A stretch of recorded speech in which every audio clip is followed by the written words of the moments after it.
लोकसभा का चुनाव होना है।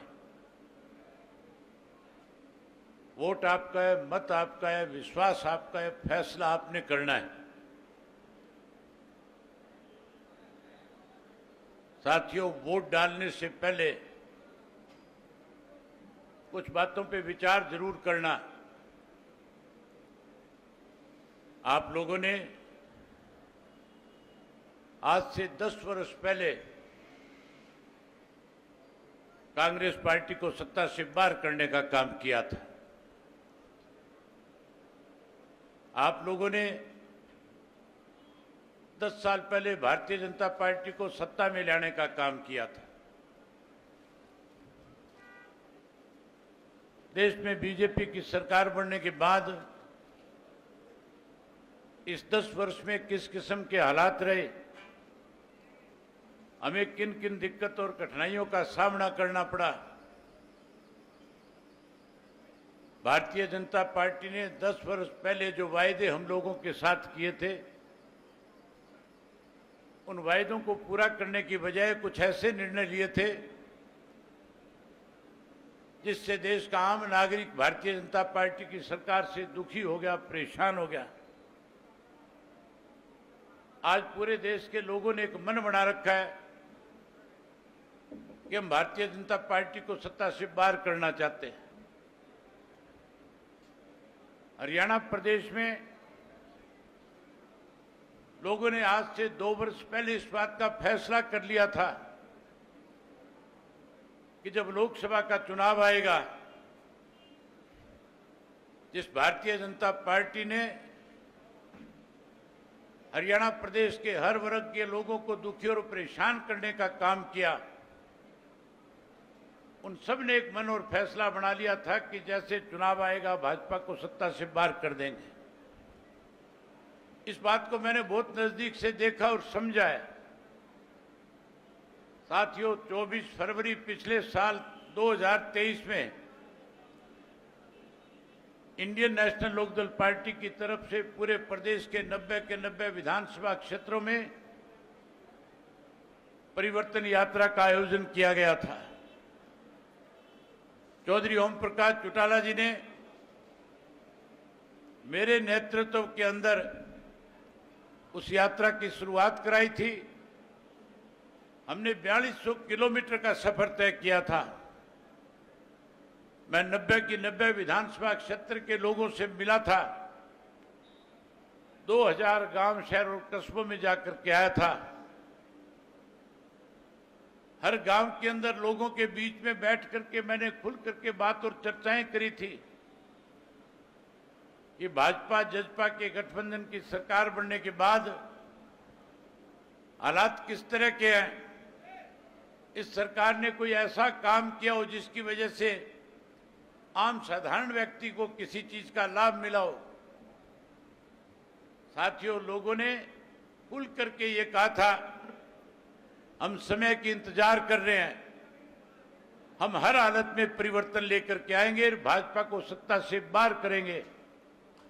वहीं लोगों ने एक बात और दोहराई थी कि हमने जिस कांग्रेस पार्टी को 10 साल पहले सत्ता से बाहर किया था, जिसने हमें परेशान किया था, दुखी किया था, हमारा फैसला है उस कांग्रेस को भी सत्ता के नजदीक नहीं आने देंगे। आज की आपकी भीड़ इस बात का उदाहरण है। जिस उत्साह के साथ आज आप यहां पे आए हो, जिस तरह से आपने अपनी बेटी को आशीर्वाद दिया है, जिस तरह से आपने सहयोग और समर्थन देने का आश्वासन दिया है, मैं एक बात पत्रकार साथियों से कह सकता हूं कि उकलाना विधानसभा क्षेत्र से इंडियन नेशनल लोकदल पार्टी की प्रत्याशी सबसे ज्यादा मतों के साथ विजयी होकर के जाएगी। जहां उकलाना में जीत दर्ज करेंगे, वहीं उकलाना के साथ साथ हिसार लोकसभा की सीट को भी, मैं अभी नारनौल की मीटिंग से होकर के आया हूं।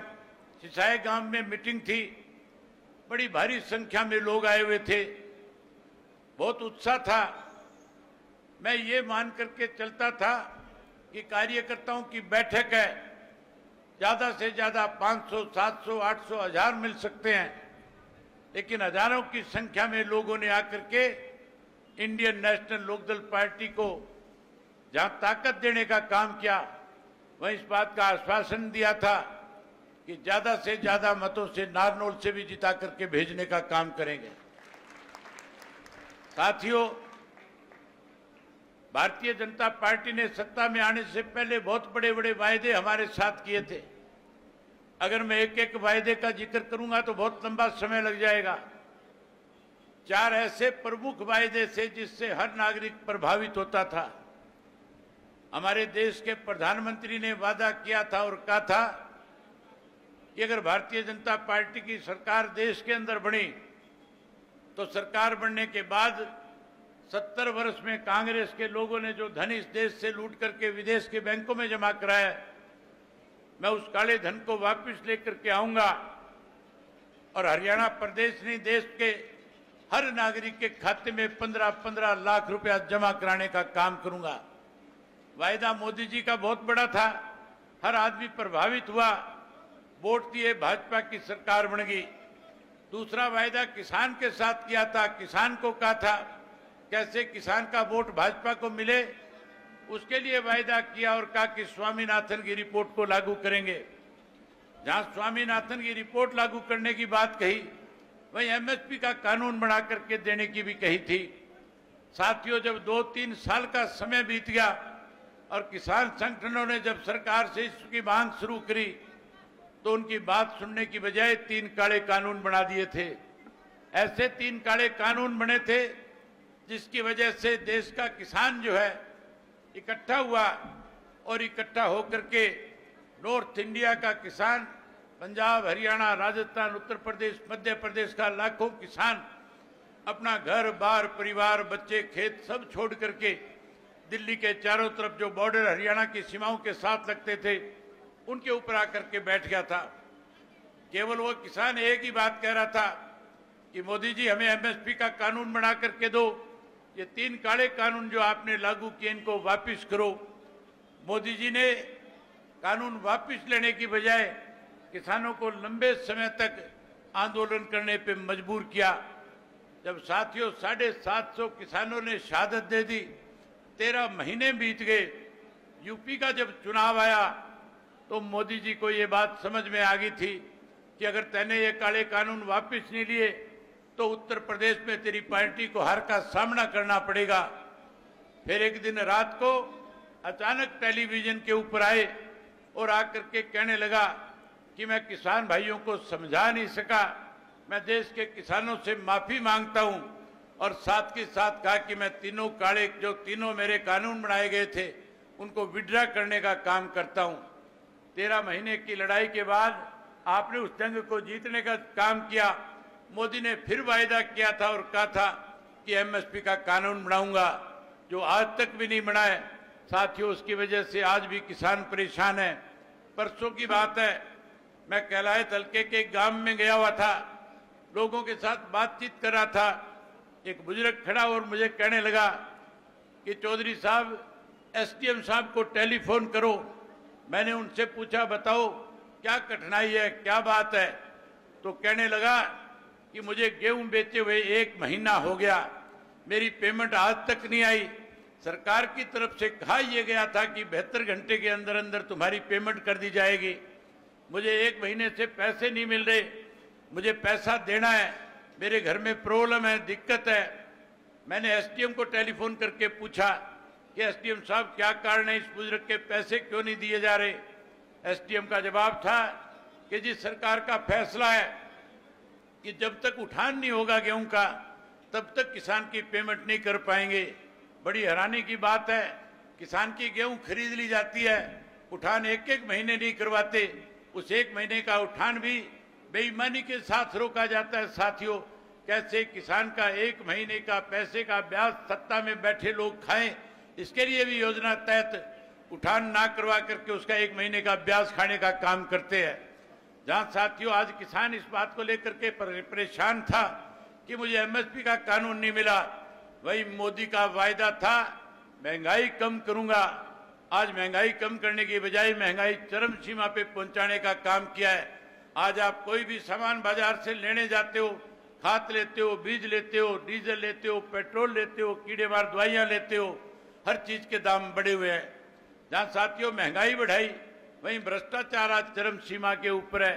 आज कानून व्यवस्था नाम की चीज नहीं है। पढ़े लिखे नौजवान बच्चों के लिए आज रोजगार और नौकरी नहीं है। आज नशा और अपराध बढ़ गया है।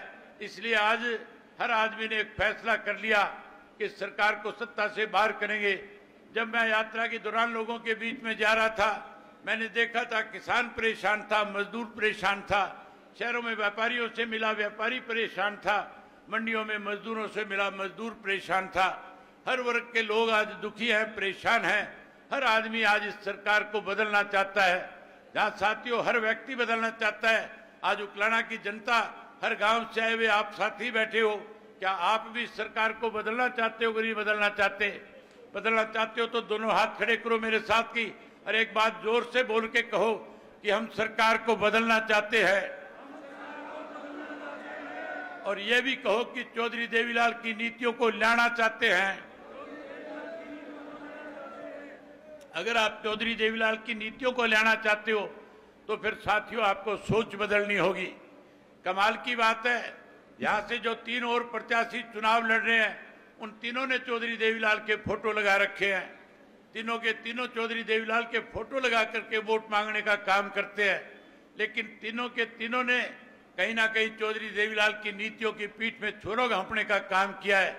बड़ी हैरानी की बात है, जिस भारतीय जनता पार्टी के लिए चौधरी देवीलाल सरेआम कहा करते थे कि साथियों किसी पे भी भरोसा कर लेना, वोट चाहे कहीं डाल आना, लेकिन निक्कर वालों को अगर वोट दे दिया तो समझ लेना ये तुम्हारी मौत है। आज उस पार्टी में चौधरी देवीलाल की फोटो लगा करके चौधरी रणजीत सिंह वोट मांगने का काम करता है। साथियों ये वो चौधरी रणजीत सिंह है जिसने चौधरी देवीलाल को प्रधानमंत्री के पद पे बैठने से दिक्कत खड़ी करने का काम किया था। ये वही रणजीत सिंह है जिसने चौधरी देवीलाल की सरकार को 89 के अंदर तोड़ने का काम किया था। ये वही रणजीत सिंह है जिसने चौधरी देवीलाल की पीठ में छुरा घोंप करके कांग्रेस पार्टी में जाने का काम किया था। एक चीज और आपको खुल करके बता करके जाना चाहता हूं, सन 1982 में चौधरी देवीलाल को मुख्यमंत्री की ओथ के लिए तपासी ने गवर्नर हाउस में बुला लिया था। उसी दिन रात को एक षड्यंत्र हुआ था। ये साथियों मैं नहीं कह रहा, एक किताब लिखी गई थी। उस वक्त का एक जो ज्वाइंट डायरेक्टर आईबी का होता था, उसने इस किताब में लिखा है कि उसी दिन रात को चौधरी रणजीत सिंह और उसके साथ बनारसी दास गुप्ता और एक और व्यक्ति तीसरा जिसका नाम मुझे ध्यान नहीं आ रहा, ये तीन लोग इंदिरा गांधी से रात को जाकर के मिले थे। उनको रातों रात पैसा दिया गया और उन्होंने रातों रात वो पैसा ले जा करके चौधरी देवीलाल के पक्ष में जो एमएलए थे उनको 5 से 10 लाख रुपया दे करके रात को तोड़ने और भगाने का काम किया था। याद करो सिंगला को, जो जींद का एक एमएलए होता था, कैसे रात को हरियाणा भवन से बाथरूम की पाइप से नीचे उतर के दौड़ा था। वो कहीं और नहीं था, वो चौधरी रणजीत सिंह के कमरे में उस दिन रात को लेटा हुआ था और चौधरी रणजीत सिंह ने रात को उसको अपने कमरे से निकाल करके भजनलाल के खेमे में भेजने का काम किया था। ये वो लोग हैं जो बहुत लंबे समय से षड्यंत्र के तहत चौधरी देवीलाल की नीतियों को कमजोर करने वाले लोग थे। आज साथियों मौका है आपके पास, अगर आप सही मायने में चौधरी देवीलाल के अनुयायी हो, अगर आप सही मायने में चौधरी देवीलाल की नीतियों में विश्वास और भरोसा रखते हो, तो फिर रणजीत सिंह जैसे व्यक्ति की जमानत जब्त करा करके भेजना। जब जमानत जब्त कराओगे तो चौधरी देवीलाल की आत्मा को शांति मिलेगी। वहीं दूसरी ओर एक और ऐसा कैंडिडेट जो हमारी भाभी जो चुनाव लड़ रही है, जो जननायक जनता पार्टी वाले हैं, वो भी कहते हैं कि हम चौधरी देवीलाल की नीतियों को आगे बढ़ाएंगे। उनसे पूछना, 4.5 साल तक मलाई खाई थी इस मनोहर लाल के साथ बैठ करके, अब फिर चौधरी देवीलाल की नीतियों का बखान करते हो, आज चौधरी देवीलाल की बात करते हो। अगर सही मायने में चौधरी देवीलाल की नीतियों के साथ चलना चाहते थे तो चौधरी देवीलाल ने तो आज से 30 साल 35 साल पहले इंडियन नेशनल लोकदल पार्टी की नींव रखने का काम किया था। फिर चौधरी देवीलाल की नीतियों की बनाई हुई पार्टी छोड़कर क्यों भागे थे? अगर चौधरी देवीलाल की नीतियों को बढ़ाना था तो इंडियन नेशनल लोकदल पार्टी में रह करके लोगों के बीच में जाते तो आज आपको मान और सम्मान मिलता। आज हर व्यक्ति ने फैसला कर लिया है इनको भी सबक सिखाएंगे। जब इनका विरोध होता है, कमाल की बात है जब किसान विरोध करते हैं, क्योंकि किसानों के खिलाफ इन्होंने इस किस्म के फैसले लिए, इस किस्म के बोल बोले थे, इस किस्म के भाषण दिए थे, जिससे लोग आघात हुए थे। लोग इंतजार कर रहे थे कि कभी हमारे गांव में आएंगे, जब गांव में आएंगे तो हम इनसे सवाल करेंगे, पूछेंगे। आज जब जाते हैं लोग, जब सवाल करते हैं, पूछते हैं, तो कहते हैं हमारा विरोध हो रहा है। ये विरोध नहीं, ये साथियों लोग उनसे पूछना चाह रहे हैं कि आपने हमें दिल्ली जाने से कैसे रोका था, आपने हिसार में हमारे ऊपर लाठियां कैसे बरसवाई थी, आपने कैसे कुरुक्षेत्र के पीपली के अंदर 80-80 साल के किसानों के पैर हाथ तुड़वाने का काम किया था। आज लोग जब ये सवाल पूछते हैं तो ये तड़फड़ाते हैं बेचारे। आज लोगों ने फैसला कर लिया कि ये जो कह रहे थे कि हमें 17% वोट मिला है, आने वाले समय में जब चुनाव के नतीजे आएंगे इनको 0.7% वोट भी नहीं देगा हरियाणा प्रदेश का मतदाता। इनको सबक सिखाने का काम करेगा। वहीं साथियों, मैं तो आज आपसे केवल एक बात कहने के लिए आया था, समय की कमी है, अगले प्रोग्राम में और जाना है। जो आज चुनाव हो रहा है, यहाँ इस कांग्रेस की राज को बदलना है, वहीं आपको अपनी सोच को भी बदलना पड़ेगा। और सोच बदलने के लिए चौधरी छोटू राम की 2 लाइनें याद कर लेना। चौधरी छोटू राम कहा करते थे कि ऐ भोले किसान मेरी 2 बात मान ले, एक बोलना ले सीख, दूसरा अपना दुश्मन पहचान ले। आज पढ़े लिखे बच्चे हो गए, बोलना सीख लिया, लेकिन दुश्मन की पहचान हमने आज भी नहीं कर पाए। अगर आप अपने दुश्मन को पहचान जाओगे तो फिर साथियों हमें आपके बीच में आकर के वोट मांगने की जरूरत नहीं पड़ेगी। फिर आपके सामने रणजीत सिंह और जयप्रकाश जैसे लोग फार्म नहीं भर पाएंगे। फिर ये लोग राजनीति छोड़ करके अपनी खेती और कारोबार में लग जाएंगे। साथियों, आज जो लोग चुनाव लड़ रहे हैं, चाहे वो भाजपा के हैं, चाहे कांग्रेस के हैं, चाहे वो जसपा के हैं, वो सारे के सारे लोग मौका परस्त लोग हैं, केवल दाव लगाना चाहते हैं। ये जयप्रकाश वही व्यक्ति है जिसकी आपने 2 बार जमानत जब्त कराने का काम किया था। 2 बार चुनाव में इसकी जमानत जब्त हुई थी। अब फिर साथियों मौका आ गया। ऐसे लोग फिर कहीं सत्ता पे काबिज ना हो जाए, ऐसे लोग फिर कहीं मेंबर पार्लियामेंट बनकर के लोकसभा ना चले जाए। इसलिए आप इकट्ठे हो जाओ, अपनी ताकत बढ़ाओ। ये कांग्रेस पार्टी और भारतीय जनता पार्टी दोनों मिलकर के आज हरियाणा प्रदेश की इंडियन नेशनल लोकदल पार्टी को कमजोर करना चाहती है। इन्होंने षड्यंत्र के तहत अनेक बार आपकी पार्टी को तोड़ने का काम किया, अनेक बार इन लोगों ने आपकी पार्टी को कमजोर करने का काम किया। साथियों, जब जब भी इन्होंने कमजोर किया, इंडियन नेशनल लोकदल पार्टी और ताकत के साथ उभरने का काम किया। आज फिर मौका आ गया है। आज फिर लोगों का विश्वास आपकी पार्टी की तरफ बढ़ता जा रहा है। आज लोग फिर आपके मुंह की तरफ टकटकी लगा करके देख रहे हैं। आज इस लोकसभा के चुनाव में आप सरसा जीतने जा रहे हो, आज आप हिसार की जीत की तरफ बढ़ रहे हो साथियों। वहीं आप कुरुक्षेत्र का चुनाव जीत चुके हो। आज हालात इस किस्म के बन गए कि आने वाले समय में चौधरी देवीलाल की नीतियों की सरकार इस प्रदेश में बनेगी। अगर आप चाहते हो चौधरी देवीलाल की नीतियों की सरकार इस प्रदेश में बने, तो फिर सारे इकट्ठे हो जाओ। जैसे किसान आंदोलन में इकट्ठे होकर के लड़ाई लड़ी थी, जैसे किसान आंदोलन में एक एक व्यक्ति एक एक के साथ लग करके एक एक का साथ देने का काम करा था, उसी तरह फिर से इकट्ठे हो, अपने अपने बूथ को मजबूत करो। जहां बूथ मजबूत करो वहीं अपने गांव को मजबूत करो। जहां बूथ जीतो वहां गांव को जीतो। जब आप अपना बूथ और गांव जीत जाओगे, कोई ताकत तुम्हें हरा नहीं पाएगी। आने वाले समय में अक्टूबर में जब चुनाव होगा, हर हालत में इंडियन नेशनल लोकदल पार्टी की सरकार आपके प्रदेश में बनेगी। जब इंडियन नेशनल लोकदल पार्टी की सरकार बनेगी तो साथियों, मैं भरी सभा में आपसे वायदा करके जाता हूं, सरकार बनने के बाद जिन बुजुर्गों की 5 लाख की पेंशन इन्होंने काटी है, हम उन बुजुर्गों के ब्याज के समेत पेंशन का पैसा उनके घर लौटाने का काम करेंगे। चौधरी देवीलाल ने 100 रुपया पेंशन बनाई थी, जो पेंशन आज बढ़ करके 3000 रुपया हो गई है। साथियों, सरकार बनाओ। भूपेंद्र सिंह हुड्डा कहता घूम रहा है कि मैं 6000 कर दूंगा। उस हुड्डा से ये पूछो, उन कांग्रेसियों से पूछो कि 10 साल तुम्हारा राज रहा था, तब काम मर गए थे तुम, तब तुमने पेंशन क्यों नहीं बढ़ाई थी। आज केवल और केवल सत्ता का लालच देकर के, कहीं ना कहीं लोगों को लालच देकर के सत्ता में आना चाहते हो। पेंशन बढ़ाने का काम और बढ़ाने का काम चौधरी देवीलाल की नीतियों को आगे बढ़ाते हुए चौधरी ओम प्रकाश चौटाला ने किया था। आप आने वाले समय में इंडियन नेशनल लोकदल पार्टी को सत्ता में लेकर के आना।